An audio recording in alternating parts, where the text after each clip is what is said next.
aux commandes d'une longue interview diffusée au sein du magazine 7 à 8 chaque dimanche sur TF1 depuis maintenant 3 ans, la journaliste Audrey Crespo-Mara a dévoilé pourquoi elle refuse d'interroger certaines stars internationales. Joker officiel d'Anne-Claire Coudray aux commandes des journaux télévisés de TF1 le week-end, Audrey Crespo-Mara intervient chaque semaine sur l'antenne de la première chaîne depuis maintenant 3 ans.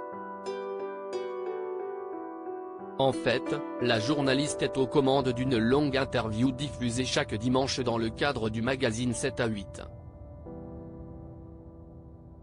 Au sein de cet entretien hebdomadaire, la compagne de Thierry Ardisson dresse les portraits de nombreuses célébrités, mais aussi de certains anonymes. Si elle interroge principalement des personnalités françaises depuis 3 ans, Audrey Crespo-Mara a aussi eu l'occasion de se retrouver face à des stars mondiales, comme par exemple Pamela Anderson. Cependant, la journaliste a également refusé de réaliser les interviews de certaines vedettes internationales. Elle en a expliqué les raisons durant une interview accordée au site Pure Média. Comme dimanche 2 juillet 2023.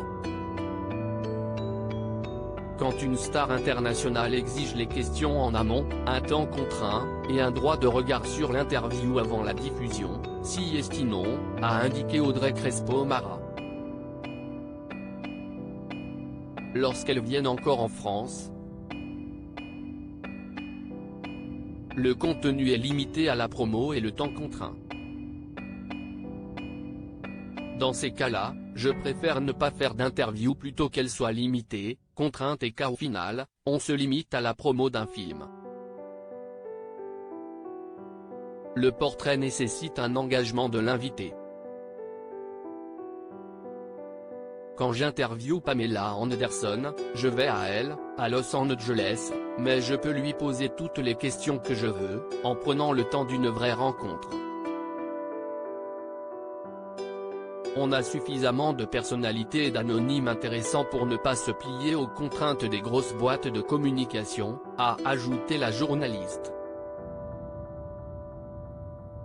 Au cours de ce même entretien, Audrey Crespo-Mara s'est également livrée sur sa méthode de travail pour trouver sans cesse de nouvelles personnalités à interroger, mais aussi pour les convaincre d'accepter ses demandes d'interview. Je suis toujours aux aguets. Il faut être connecté à l'actualité, aux personnes qui la font. Il y a tout un travail avec mon programmateur, Alexandre Duhart. On ne lâche rien. Très souvent, les personnes que j'invite, je les sollicite personnellement. Il y a tout un travail de conviction en amont, qui est essentiel.